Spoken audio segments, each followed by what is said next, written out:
اعوذ باللہ من الشیطان اللعین الرجیم بسم اللہ الرحمن الرحیم الحمد للہ الذی جعل کمال دینہ و تمام نعمتہ بولایت علی بن ابی طالب علیہ السلام والصلاة والسلام علی سید الانبیاء المرسلین وآلہ الطیبین الطاہرین المعصومین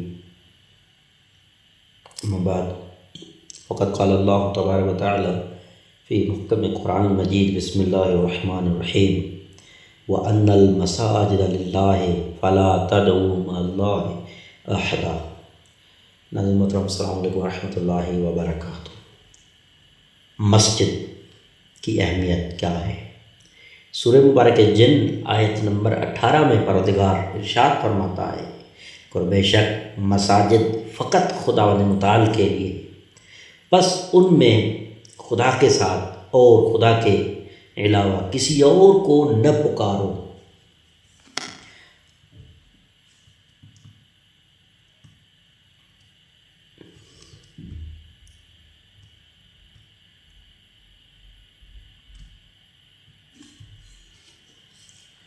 مسجد کے بارے میں ہماری آج کی جو بحث ہے وہ اس کے بارے میں جو چند عرائض بیان کریں گے۔ کرۂ زمین پر سب سے پہلا مکان مسجد تھا۔ ان اول بیت وضع للناس للذی ببکۃ مبارکا۔ مسجد کی جگہ ایک خاص جو ہے حرمت کی حامل جگہ ہونی چاہیے، جیسا کہ مومنین نے کہا ہم اصحاب کہف کے مزار پر، جنہوں نے اپنے ایمان کی حفاظت کی خاطر شہر اور شہر نشینی کے آسائش و سہولیات چھوڑ کر صحرا نشینی اختیار کی اور غار میں پناہ ہوئی، ایک مسجد تعمیر کریں گے۔ لا نتخذن علیہم مسجدا۔ پیغمبر اکرم کا ہجرت کے بعد مدینہ منورہ میں سب سے پہلا کام مسجد کی تعمیر تھا۔ لا مسجد اسس علی التقوی من اول یوم۔ قرآن کریم میں 10 مرتبہ سے زیادہ مسجد حرام کا نام ذکر ہوا ہے۔ خدا متعال مسجد کو اپنا گھر سمجھتا ہے اور بہترین و برترین انسانوں یعنی حضرت ابراہیم اور حضرت اسماعیل علیہ السلام، 2 بزرگوں پیغمبر کو مسجد کا خادم قرار دیتا ہے۔ ان طہر بیتی، مسجد میں حاضری کے لیے زینت اور آرائش اور خوبصورتی اپنانے کی تاکید و سفارش کی گئی۔ خذوا زینتکم عند کل مسجد۔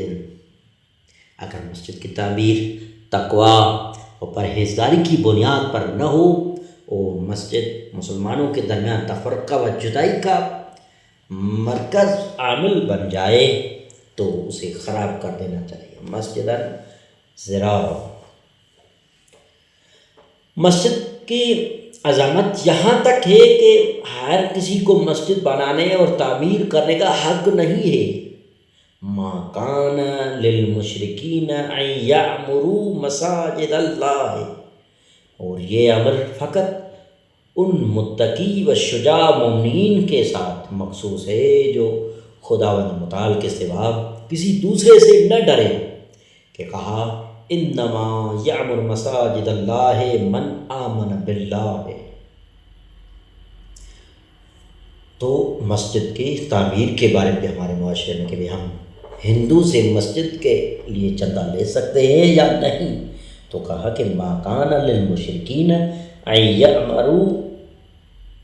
یعمروا مساجد اللہ، یہ فقط متقی کے لیے کہا انما یعمر مساجد اللہ من آمن باللہ والیوم الآخر۔ تو یہ مسجد اور الہی ادیان کی عبادت کے دوسرے مراکز جیسے یہود و نصارہ کے معابد، کلیسا اور گرجا گھر وغیرہ اس قدر ارزش و اہمیت کی حامل ہے کہ ان کی حفاظت اور نگہداری کے لیے خون دیا جائے۔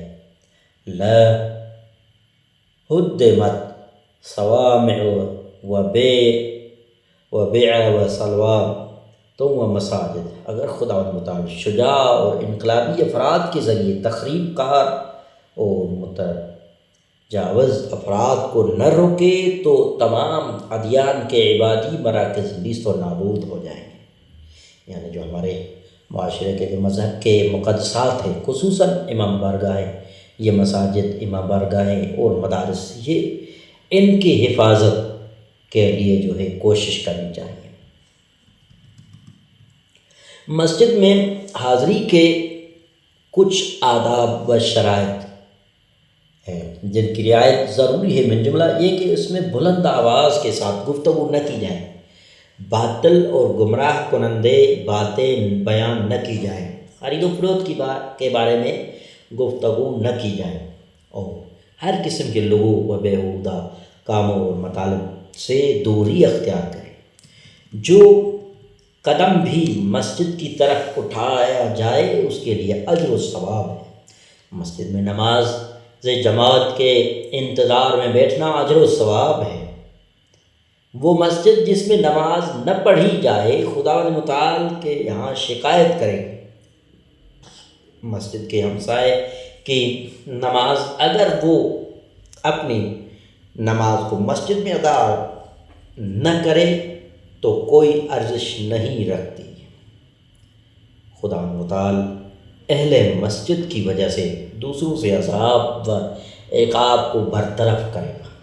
احادیث مبارکہ میں ان لوگوں کے لیے جو مسجد میں رفت و آمد رکھتے ہیں بہت زیادہ فائدے اور نفع بیان کیا گیا ہے۔ من جملہ دوست اور دینی بھائیوں کا حامل جانا، مفید معلومات، ہدایت اور گناہوں سے دوری، اور پروردگار عالم کی نعمت و رحمت سے بہرہ مند و مستفید ہونا۔ رسول اکرم صلی اللہ علیہ وسلم فرماتے ہیں اگر فقط اتنا ہی دیکھو کہ مسجد میں آمد و رفت رکھتا ہے تو اس کے ایمان کی گواہی دو۔ مسجد کی تعمیر اور آباد کرنا، سورہ توبہ آیت نمبر 18 میں ارشاد ہوتا ہے انما یعمر مساجد اللہ من آمن باللہ والیوم الآخر واقام الصلاۃ وآتى الزکاۃ ولم یخش الا اللہ فعسى اولئک ان یکونوا من المہتدین۔ اللہ کی مسجدوں یعنی عبادت گاہوں کو صرف وہ لوگ آباد کریں جن کا ایمان اللہ اور روز آخرت پر ہے، اور وہ نماز کو قائم اور زکوٰۃ کو ادا کرتے ہیں، سوائے خدا کے کسی سے نہیں ڈرتے۔ امید ہے کہ یہی لوگ ہدایت یافتہ لوگوں میں سے ہوں۔ مسجد مسلمانوں کا اہم عبادی اور اجتماعی مرکز ہے، بنابراین مسجد کے متولیوں اور خدمت گزاروں کو بھی صالح، شائستہ اور پاک ہونا چاہیے۔ مساجد کے پروگرام بھی تعمیری، تربیتی اور اصلاحی ہو، ان کا بجٹ اور درآمد بھی مشروع حلال ہو، اور اہل مساجد بھی اہل تقوی و پرہیزگاری، خدا دوست اور قابل احترام ہو۔ بصورت دیگر اگر مساجد بنانے والے ظالمین و سلاطین ہو اور ائمہ جماعت جاہل، نادان و ڈرپوک اور خادمین نیز سست و بے حال شیدائی، تو طبعی طور پر مساجد اپنے اصلی ہدف و مقصد جو معنوی رشد و ارتقاء اور تعمیر و تربیت ہے سے دور رہے گی۔ یعنی ضروری ہے کہ ان مساجد کو چلانے والے جو متولی حضرات ہیں، جو پیش امام ہیں، جو اس کو چلا رہے ہیں، تو وہ بہترین اخلاق کے مالک ہوں۔ تفسیر صافی میں مرحوم فیض کاشانی کی گفتار کے مطابق مسجد کی تعمیر، مرمت، صفائی اور نظافت، فرش کرانے و بچھانے، نور اور روشنائی کا انتظام کرنے اور تدریس و تبلیغ وغیرہ کو شامل ہے۔ زینت اور مسجد، قرآن سورہ اعراف میں فرماتا ہے اللہ کہ یا بنی آدم خذوا زینتکم عند کل مسجد کلوا واشربوا ولا تسرفوا انہ لا یحب المسرفین۔ اے فرزندان آدم، ہر نماز کے وقت ہر مسجد میں بدن اور لباس کی اپنی زینت کو ساتھ رکھو اور کھاؤ پیو، لیکن اسراف نہ کرو۔ کیونکہ خدا بندہ اسراف کرنے والوں کو پسند نہیں کرتا۔ ممکن ہے کہ کہا جا سکے جو کچھ قرآن کریم میں یا بنی آدم کے خطاب کے ساتھ بیان ہوتا ہے وہ تمام انسانوں اور تمام ادیان والوں سے مربوط ہے اور ان کے مشترکات میں سے ہے۔ قرآن کریم مال اور اولاد کو زینت سے تعبیر کرتا ہے، مال والبنون زینت الحیات الدنیا۔ اسی بنا پر ممکن ہے کہ مذکور آیت اس مطلب کو بیان کرتی ہو کہ مسجد جاتے وقت اپنے مال اور اولاد کو ساتھ رکھو تاکہ مال کے ساتھ دوسرے مسلمانوں کی اقتصادی اور اجتماعی مشکلات کو حل کرو، اور مساجد و نماز جماعت وغیرہ میں اولاد کی حاضری کے ساتھ آئندہ نسل کی تربیت مشکلات کو حل کر سکو۔ روایات میں عادل امام جماعت ظاہری زینت و آرائش، خوشبو لگانا، نماز کے وقت پاکیزہ و خوبصورت لباس پہننا، نماز میں رکوع و سجود میں جاتے وقت تکبیر کے لیے رفع یدین یعنی دونوں ہاتھوں کا بلند کرنا، نماز عید اور نماز جمعہ میں شرکت زینت کے مصادیق میں سے شمار کیے گئے۔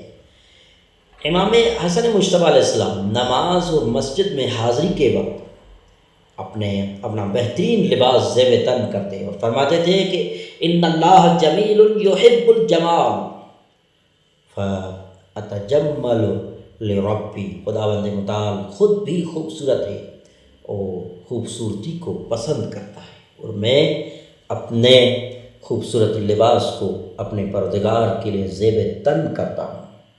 اور پھر آپ اس آیہ کریمہ کی تلاوت فرماتے تھے۔ خدا متعال خوبصورتی و زیبائی اور زینت و آرائش پسند کرتا ہے، وگرنہ اس چیز کا حکم نہ دیتا خذوا زینتکم، جیسا کہ اسلام آئین و دین فطرت اور انسان بھی فطرتاً زینت و آرائش سے لذت حاصل کرتا ہے۔